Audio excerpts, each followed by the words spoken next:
Tingnan natin kung maganda. Ah, maganda rito. Ito yung mga cottage nila. No?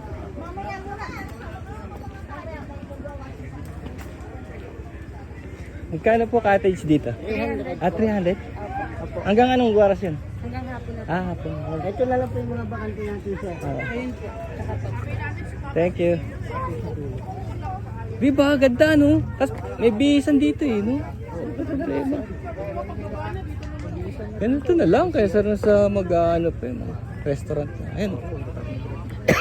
Ayun no?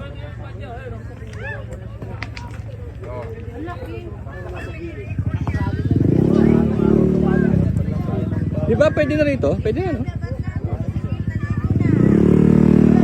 Parking. Bayad dyan ng parking.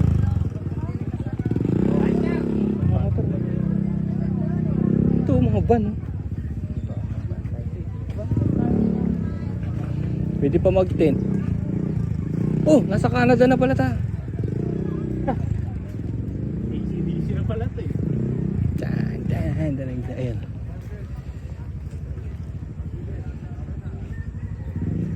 Ano, sold?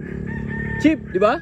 300 cottage, 5,400, overnight 1K. Saan din abutin natin.